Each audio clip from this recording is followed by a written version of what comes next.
França, uma nação cuja magnificência imperial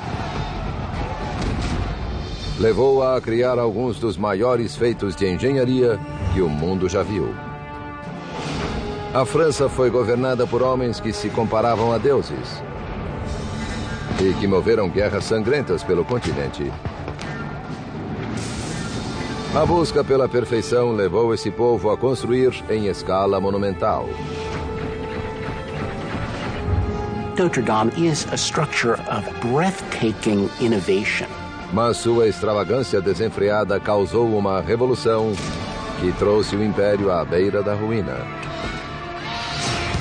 Desse caos emergiu um fabuloso conquistador. Napoleon is a force of nature. Seu objetivo era edificar um império como o de Roma.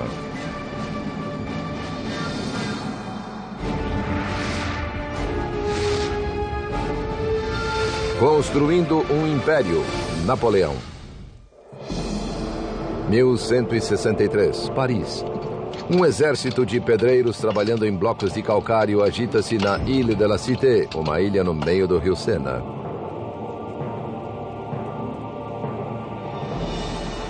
O local era sagrado há milhares de anos. Inicialmente foi um santuário druida. Depois transformado em um templo romano ao deus Júpiter. Mais tarde tornou-se o destino de peregrinos cristãos, graças a São Diniz, torturado e decapitado aqui. O rei da França ordenou então a construção de uma nova catedral que seria a inveja de toda a Europa. Esse rei foi Luís VII. A catedral é Notre-Dame, até hoje uma das mais magníficas já erguidas. Allons enfants de le petit, le jour de gloire est arrivé. The day of glory has arrived. Hello, I'm Peter Weller. I learned the Marseillaise, perhaps the world's most passionate national anthem, about 15 years ago when I decided to take some time off and come here to the streets of Paris and retrace the steps of the French Revolution. But the immediate legacy of the French Revolution was by no means days of glory. It was a reign of reactionary terror that left France in political chaos with headless corpses and eventually brought on Napoleon. Democracy was to come later. But just as the foundations of democracy are bathed in blood, so are they also bathed in beauty. And the glory and beauty of France endure in its invention, innovation, in the arts and sciences, in its civil planning and architecture, and in its incomparable facility to build, like a cathedral. The word cathedral does not just infer some big old church, generically. It's taken from the word cathedra, meaning seat. It is the seat of the bishop or the archbishop, the pope's representative in a particular parish or district. This is the Cathedral of Paris, Notre-Dame de Paris, Our Lady of Paris, dedicated to the Virgin Mary. It ain't bad, is it? Matter of fact, it's probably the world's most famous church. Now, before this, in the early Middle Ages, churches were built in a style called Romanesque, using elements of real ancient Rome, like columns and capitals. Romanesque churches were short and fat and squatty, with big, thick walls, little bitty windows, barreled vaults, rounded arches. Even the Romanesque sculpture was austere and solid. But the churches didn't hold a lot of folks. And the Bishop of Paris, Maurice de Sully, not only wanted a church that would fill up with thousands, he wanted a church that would inspire awe. Maurice de Sully era um ícone cristão na França. Após anos de lutas sangrentas, ele e Luís VII quiseram consolidar seu domínio sobre as terras feudais francesas. A grande catedral deles seria a pedra angular desse novo regime e símbolo de sua autoridade inquestionável.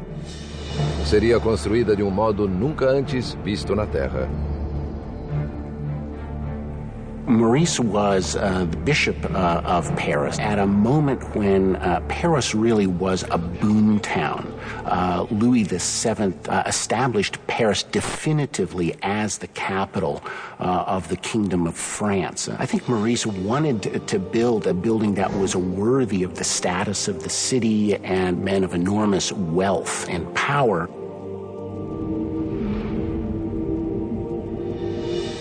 The 2 centuries from the 1100s to the 1300s that it took to build Notre Dame, from soup to nuts, is a period we call Gothic. But originally Gothic was a disparaging term. Isn't that always the way when the next generations don't like anything that came before? Gothic falsely meant of the gods, or barbaric. But Gothic is majestic, with tall decorative spires and thin lancet windows and round rose windows and stained glass, and huge, massive piers inside, wide naves. When you think Gothic, think vertical. The Gothic, one of its primary characteristics is the sense of both spaciousness and scale and extreme lightness, both structural lightness and then an interior filled with light filtering in through the stained glass windows. It presented a kind of new vision or new image of heaven to the worshiper. Notre Dame tem o comprimento de um campo de futebol com paredes que se elevam mais de 30 metros. É tão grande que engoliu a velha igreja de Sully, a qual continuou funcionando durante os primeiros anos da construção de Notre Dame. Andaimes permitiam o erguimento de materiais e equipamentos pesados como madeirame e alvenaria para construir as abóbadas. Um engenhoso guindaste giratório, movido a tração humana, acoplado no topo do andaime, era usado para içar a carga mais pesada. A man or two would have gotten in the wheel and essentially like a hamster hoisted the materials up. Para construir a catedral, milhares de operários despenderam suas vidas inteiras erguendo essas paredes. Each mason seems to have had a mark which he would carve into the blocks so that they would get paid by the piece. One often has the romantic notion that each stone was a kind of carved prayer, but it was much more practical than that. If there was no money, there was no work. So many thousands of tons of stone were needed that it started a craze called the cult of carts, wherein men, noblemen and commoners, would hook themselves to ox carts and pull the stones seeking absolution along the way. Now, as opposed to Rome in the Renaissance and even now, where architecture is deductive, that means it's thought out on paper according to mathematical proportions. Gothic architecture was additive. Some of these churches were just drawn in the dirt and then they went up. It's not to say that they didn't have a plan, but if they made a mistake, they added a pier or a wall or a pointed arch. Now, the thing with Notre Dame is that the weight of these stones, the downforce was so incredible. They also had the added problem of the wind because they were building up. Subsequently, they invoked this fantastic engineering element called the flying buttress. The flying buttress is this sort of half arch which displaces the weight out and then down. Notre Dame was so magnificent that it started a craze of Gothic building throughout Northern Europe, even before it was half finished. No passado, quem quisesse construir verticalmente era frustrado pela gravidade. O peso esmagador de um teto de pedra criava demasiada pressão externa nas paredes. Talvez tenha começado como um tipo engenhoso de andaime para suster as paredes. Os arquitetos rabiscaram plantas da estrutura em ascensão e obtiveram a solução do contraforte volante, elemento vital no estilo gótico. Com esse suporte, paredes carregadas podiam conter grandes orifícios para janelas majestosas, que antes eram impossíveis, pois as paredes eram frágeis demais. Em 1190 foram erguidas as paredes ao sul e ao norte da nave, bem como as abóbadas inferiores. As torres a oeste também estavam sob construção elevando-se à altura da grande janela de rosácea, talvez o mais famoso vitral do mundo.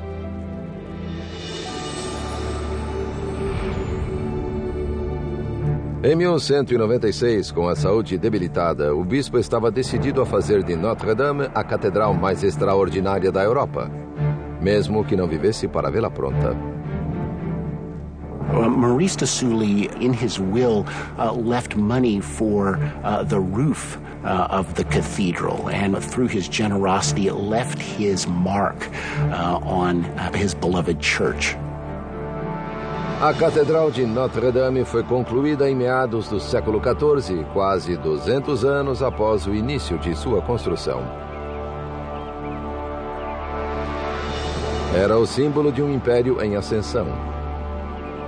Sua grandiosidade e beleza prenunciavam o poder e a glória que estavam por vir.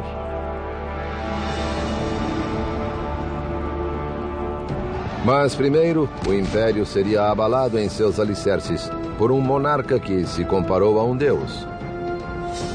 Cercou a França de fortificações espetaculares e construiu o maior palácio que o mundo já viu.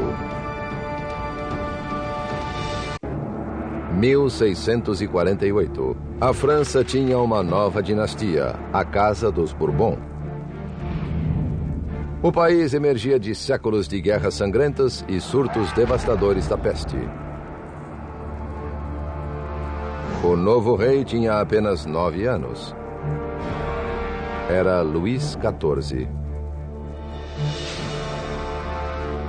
Luís começou seu reinado em uma época na qual nobres que haviam perdido o poder não pretendiam deixar a situação assim. E com um menino no governo, eles conspiraram. Os nobres rebelaram-se, forçando o pequeno Luís e sua família a fugir e se esconder. Mas a família real retomou o controle. E Luís jurou que nunca mais deixaria alguém desafiar sua autoridade. O menino tornou-se um jovem e seu gosto pelo extravagante também cresceu. Especialmente seus projetos de construções monumentais. Diferente de Notre-Dame, um tributo a Deus, Luís resolveu erigir um monumento a si próprio. Rompendo radicalmente com seus antecessores, assumiu o controle absoluto, transferindo a sede do governo para fora de Paris, estabelecendo-o em uma cidadezinha 20 quilômetros ao sul, Versalhes.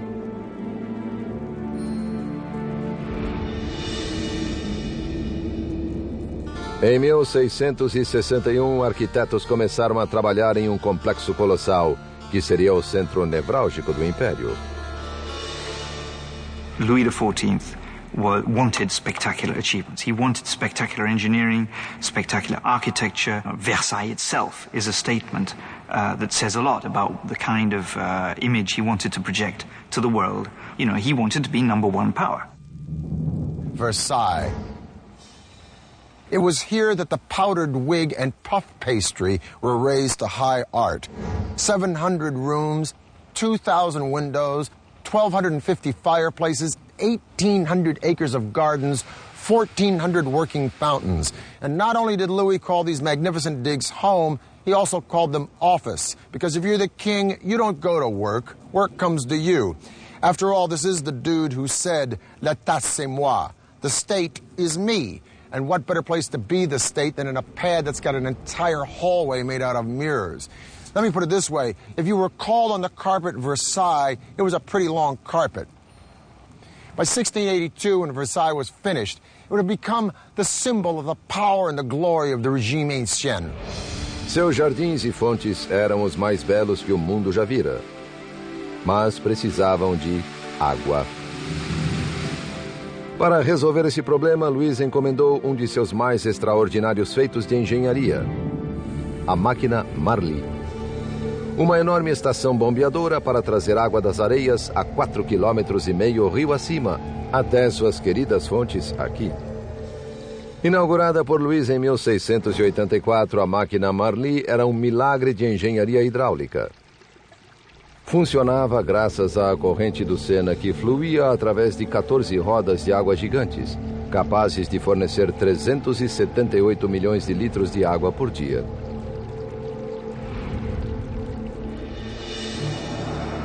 No seu entender, Luís transcendia a mera mortalidade. Ele se identificava com Apolo, o deus solar grego, e adotou um novo título, Rei Sol. Enquanto consolidava seu poder absoluto em casa, Luís XIV voltava-se para o resto da Europa. Louis XIV was an aggressor in a Europe that France was already the leading power. Para realizar seus sonhos imperialistas, o monarca francês recorreu a um dos maiores engenheiros militares do mundo, Sébastien de Vauban. Vauban demonstrou seu brilhantismo no campo de batalha com uma estratégia de ataque revolucionária, o método de trincheiras paralelas. Ela salvaria vidas e mudaria os métodos de guerra por centenas de anos. 1673. Vauban pôs seu método de ataque à prova sob canhonaços no cerco ao forte holandês de Maastricht. Vauban posicionou as tropas de Luís ao longo de uma primeira trincheira paralela ao forte, a 540 metros dele, fora do alcance dos canhões. As trincheiras paralelas avançaram até a artilharia de Luís chegar perto o suficiente para abrir brechas nas muralhas da fortaleza inimiga. Sua técnica funcionou perfeitamente. As tropas francesas irromperam pelas brechas, sobrepujando os holandeses.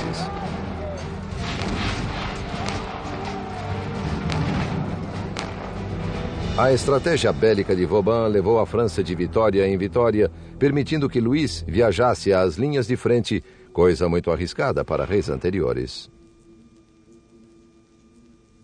Vauban offered him the possibility to be the winner at the war. The most beautiful attack of Vauban was the one where the king is here. Cada primavera, Luís liderava seu exército para cercar cidades fronteiriças, levando a corte consigo, inclusive sua rainha e suas amantes. A tática de cerco de Vauban ajudou Luís a expandir as fronteiras da França.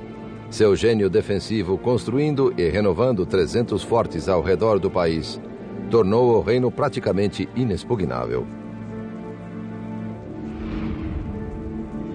In ancient Rome, the geometrical shape that was considered most divine for building was the circle or the square for its precision and symmetry.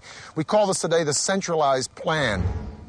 Now, this centralized plan became the inspiration for Vauban to build a fort, except in the shape of a star. But the real genius of Vauban was that he could adapt these forts to any terrain. He could read the valleys and the rivers and the cliffs and build his trenches and moats and walls to maximum effectiveness. He could eliminate blind spots where offenders could hide, at the same time giving the defenders the best vantage points in which to return fire. What Vauban gave to the Kingdom of France is the fact that during 150 years after him, never the war became inside the territory of France. The war was always outside. That's very good for the king. Mas os gastos desenfreados de Luís em centenas de fortes deixaram o país à beira da ruína. Vauban ofereceu ao rei uma solução simples: taxar os nobres, não só os camponeses. Sua sugestão foi rejeitada, mas a ideia ressurgiu 100 anos mais tarde, durante a Revolução.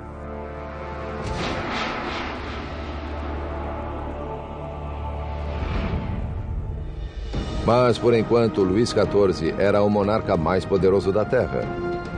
Com sua expansão europeia em andamento, ele tentaria dominar os mares com uma passagem ligando o Atlântico ao Mediterrâneo. Passagem que ninguém acreditava ser possível construir. Louis XIV tamed nature just like he did empires. He pulled these parks and gardens of Versailles right out of a marsh. He spared no expense in diverting the rivers around Versailles to fill up these 1,400 fountains. But while these fountains were being designed, there was a salt tax collector named Pierre-Paul Riquet who had water dreams of his own. He dreamed of connecting the Mediterranean Sea with the North Atlantic Ocean with a waterway that would cut all the way through France. The influence of France during the reign of Louis XIV was so profound that French became the spoken language amongst the educated of Europe, as well as the language of diplomacy amongst all the European monarchies. But Louis XIV detested dependency upon these monarchies, particularly Spain, for its access from the Mediterranean Sea to the Atlantic Ocean. Well, this tax collector with a dream, Pierre-Paul Riquet, was going to fix that little problem for Louis with the Canal du Midi that would not only connect the Mediterranean Sea to the North Atlantic, but would pave the way for the 19th century Industrial Revolution, when to have a canal would be an absolute must for any country that wanted to make money. Pierre-Paul Riquet era menino quando ouviu falar da ideia de canal através da França, que permitisse aos navios evitar a longa viagem ao redor da Espanha. Ele sonhou com isso toda a sua vida. I doubt whether Riquet was very easy to live with, because he was so caught up with this project. He was so, I think it's fair to say, he was obsessed by it. Something in him made him want to build, made him want to achieve something concrete that would go down for posterity. 1662. Aos 52 anos, após arrecadar uma fortuna no lucrativo negócio de cobrar impostos para o rei, Riquet estava disposto a abandonar sua confortável aposentadoria e entrar na história da engenharia com uma solução genial para um dos mais vexatórios problemas arquitetônicos do século: como manter o canal repleto de água.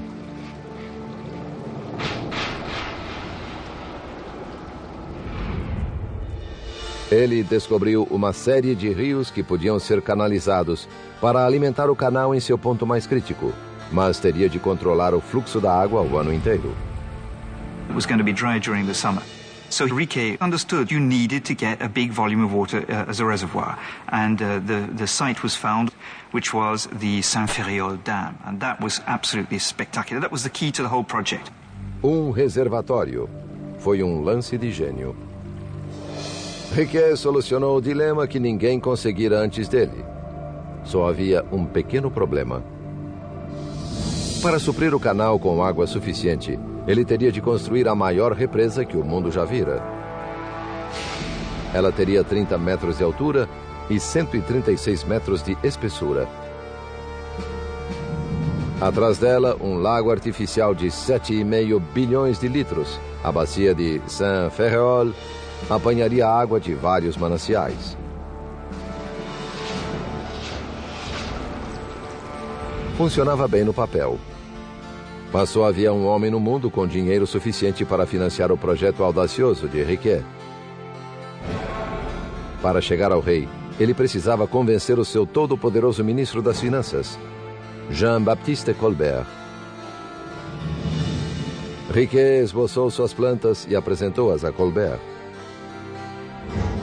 Este imediatamente reconheceu-lhe o potencial para fornecer receita e lucro para a nação.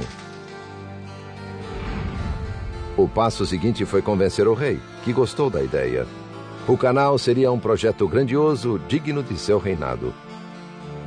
Louis XIV acutely realized the potential of architecture to establish an image that would embody not only his personal authority and status, but also that of the Kingdom of France that he ruled. Mesmo assim, Riquet teve de empenhar suas próprias economias para custear 1/3 do projeto, antes da aprovação de Luís.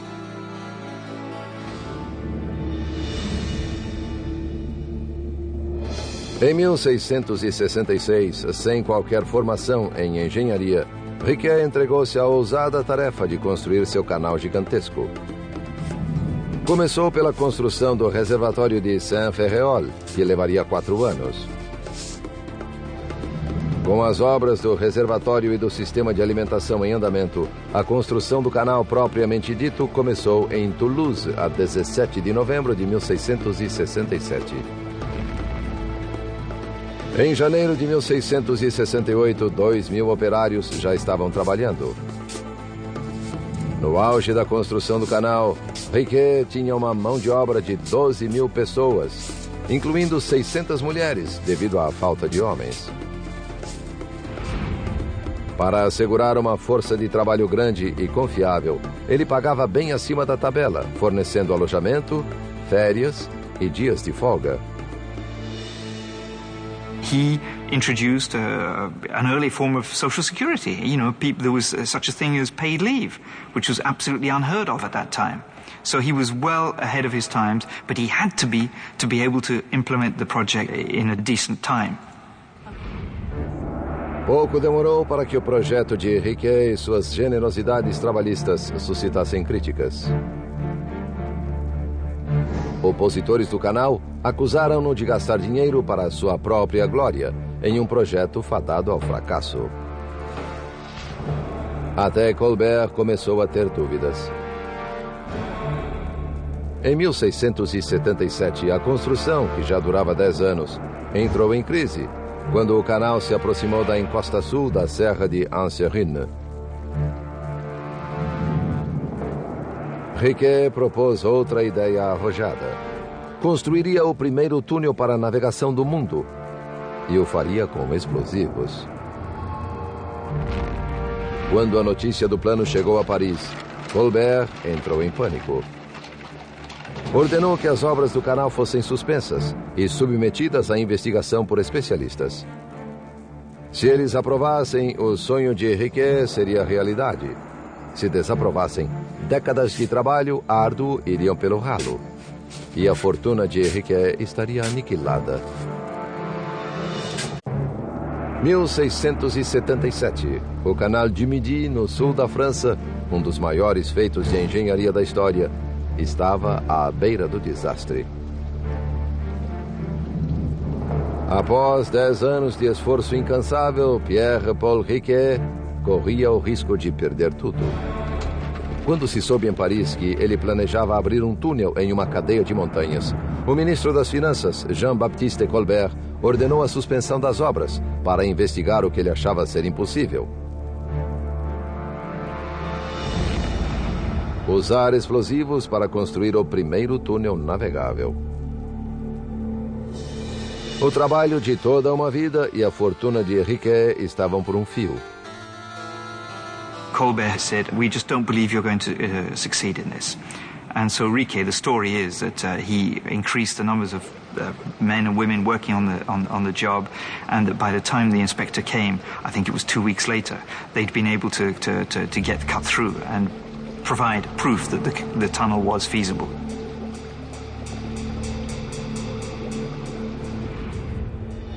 Durante 15 anos, Riquet enfrentara todos os obstáculos possíveis, da natureza e dos homens, para construir seu amado canal. Mas agora, aos 76 anos, estava exausto. On October the 1st of 1680, Riquet, gravely ill, called his son to his bedside and asked, "Où est le canal?" Where is the canal? His son responded that it was only about 3 miles away from the sea. Riquet passed away. The canal was opened 8 months later, 8 months too late for his creator to see it. Em 15 de maio de 1681, o Canal du Midi foi inaugurado.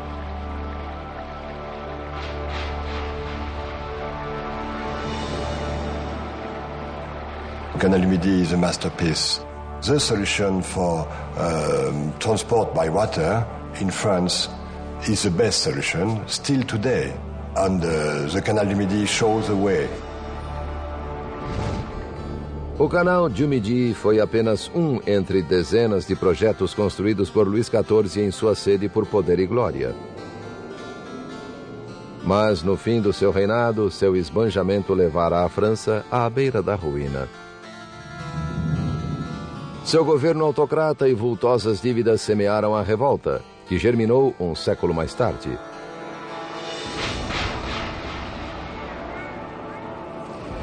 In 1789, the monarchy was deposed by the French Revolution. King Louis XVI and Marie Antoinette had their heads cut off in the Place du Roi. But the reign of terror would turn in on itself, and Danton and Robespierre and the other fathers of the French Revolution would either be murdered in their bathtub or die by the guillotine themselves. And out of this chaos would come a young, brilliant general from Corsica who would lead France into a new era of empire. 1795. Um oficial oriundo de uma pequena ilha no Mediterrâneo estava prestes a dar o primeiro passo rumo ao poder. A vertigem dominava Paris após 3 anos sangrentos que se seguiram à Revolução Francesa. O reinado dele cativaria a imaginação do povo francês e o lançaria no cenário mundial como um dos maiores conquistadores da história. Seu nome era Napoleão Bonaparte.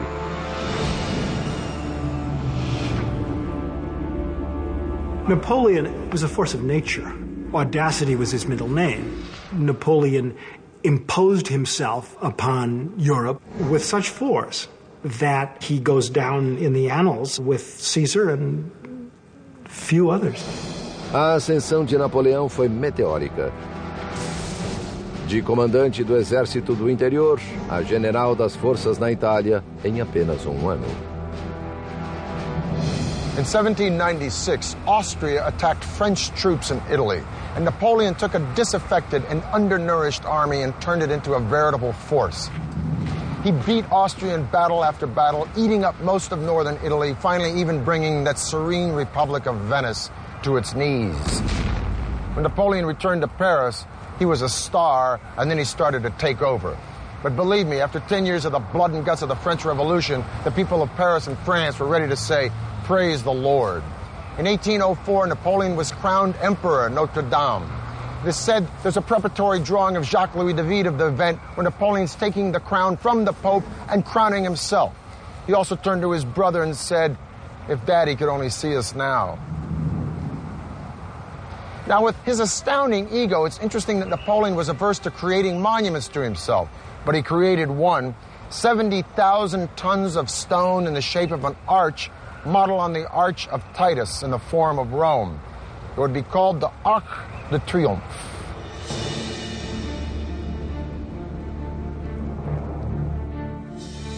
Em 1809, Napoleão escolheu o projeto do arquiteto François Chalgrin para seu Arco do Triunfo.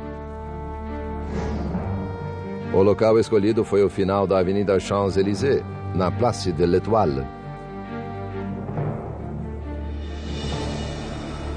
A estrutura consiste em um simples arco, com uma passagem abobadada de 29 metros de altura por 14 de largura.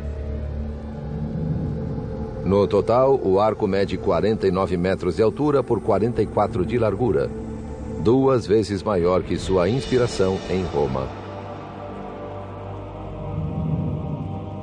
Na base dos pilares do arco existem 4 enormes altos relevos, celebrando as guerras revolucionárias e napoleônicas. A visão desse arco colossal erguendo-se majestosamente na rua mais célebre de Paris é como uma coroa de poder e glória cingindo a capital francesa. Napoleon was a self-made man, and that's in many ways what much of the revolution stood for, was that kind of brash individualism which took people's breath away.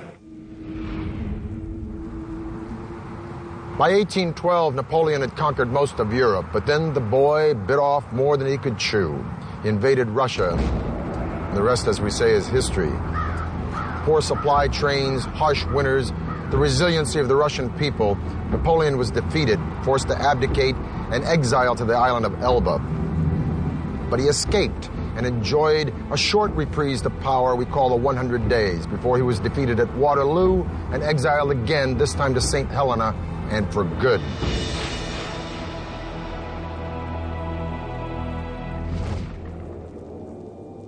Perhaps in respect and awe that the French felt for Napoleon, they continued the work on the Arc de Triomphe until it was finished in 1836.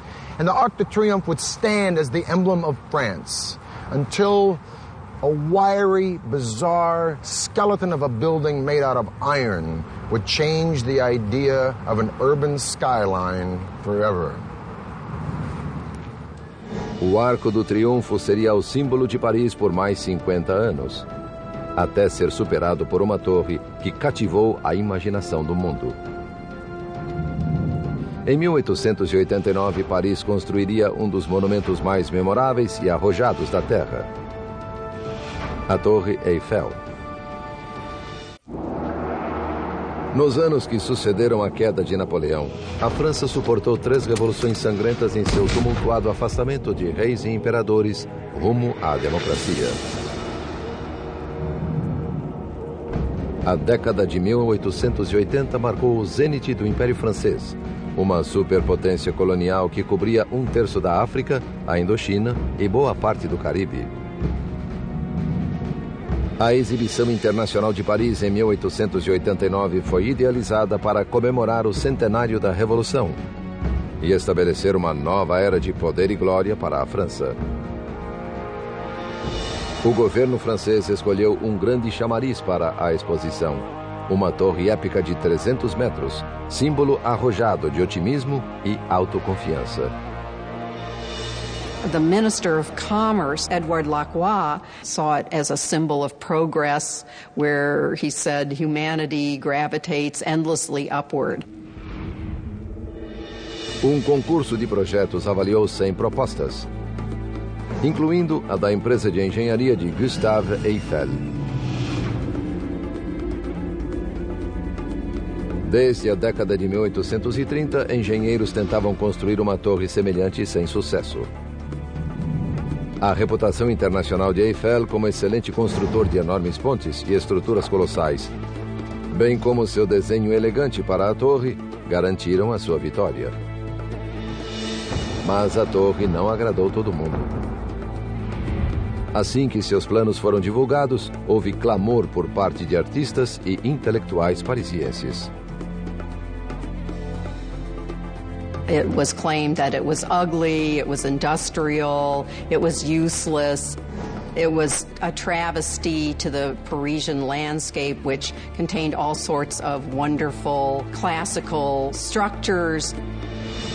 Today we take the Eiffel Tower for granted, but if you think about it in its time, this thing was pretty bizarre. Gustave Eiffel was about to transform the concept and appearance not only of a civil structure, but an entire city's skyline. This thing was going to be the forerunner of the skyscraper, and a lot of folks in Paris didn't dig it. Just like 100 years later, they didn't particularly like the pyramid from IMP in front of the Louvre.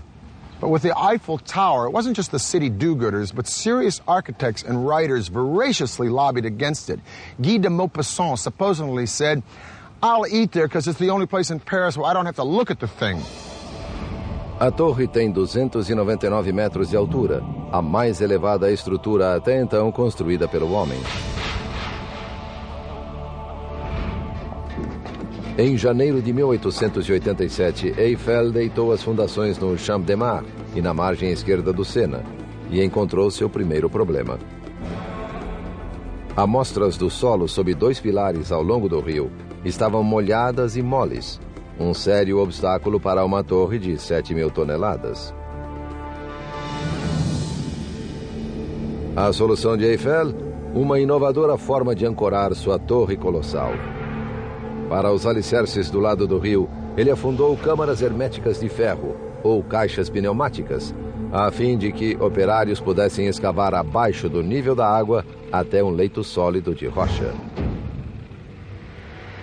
Os alicerces foram assentados na diagonal, de modo que as 4 enormes colunas da torre exercem sua pressão em ângulos retos até os blocos de fundação.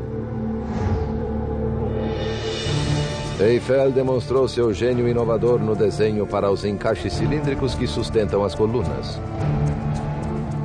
Em cada um, pôs um êmbolo hidráulico para alinhar as colunas, uma vez que fossem erguidas. Eiffel enfrentou então o maior desafio de todos: o vento. Sua solução seria vital para toda a futura tecnologia dos arranha-céus. Todos os grandes nomes da arquitetura no século XX seguiriam seus passos. Eiffel era uma autoridade em aerodinâmica de vastas estruturas. Mas mesmo ele estava construindo rumo ao desconhecido. Utilizou uma série de pilares com treliças precisamente calculadas com beiradas recurvas para mitigar os efeitos do vento.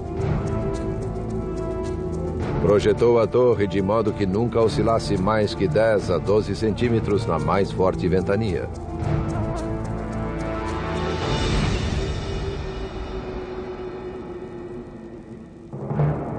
Em 1º de julho de 1887, a torre começou a erguer-se.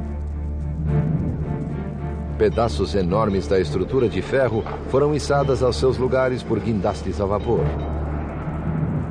2/3 dos rebites foram inseridos nas oficinas para permitir uma montagem rápida. Now, one of the ways in which Eiffel did things rapidly was to prefabricate parts. He was a master at organizing his projects. A construção aerodinâmica de Eiffel foi um sucesso. Em contraste com as décadas despendidas na construção de grandes monumentos anteriores, ou os quase 2 séculos para edificar Notre-Dame, a Torre Eiffel foi construída em apenas 22 meses, com somente 300 metalúrgicos. Ao ser terminada em 1889, a obra-prima de Gustave Eiffel substituiu a Grande Pirâmide de Gizé, no Egito, como a mais alta estrutura do mundo, um recorde superado apenas em 1930 pelo edifício Chrysler de Nova York.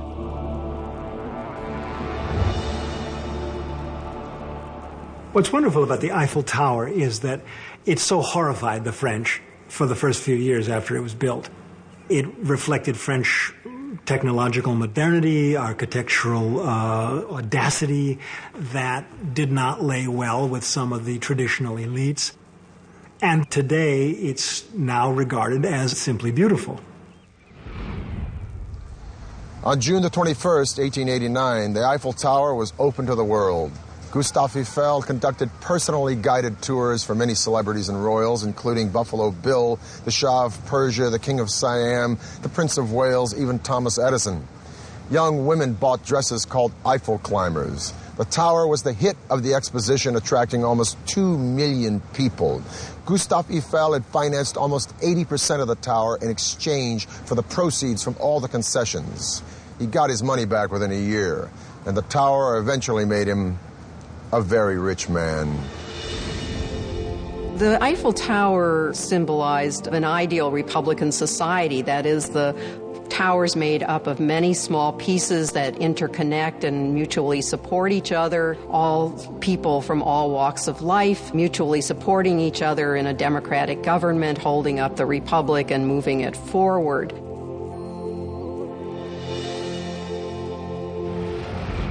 In spite of the cranky cab drivers of Paris, I love this town and I love France. And then again, cab drivers are cranky anywhere. If I could go back in time, a few things at the top of my wish list would be to hang out for a weekend at Versailles with Louis XIV, or sip a coffee with one of my own personal heroes, Victor Hugo, or watch Cézanne paint or Rodin sculpt. As it is, I'm quite content to take my coffee looking up at Notre Dame, or staring at the stained glass of Chartres Cathedral, or gazing up at the Eiffel Tower and wondering how in the heck did they get only 11 pounds per square inch at the greatest points of stress on that thing. The grace and the style and the sophistication of the French have persisted from Charlemagne right into the 21st century. How do they do it? Well, some say it's arrogance. Personally, I think it's confidence. Vive la France. For the History Channel, I'm Peter Weller.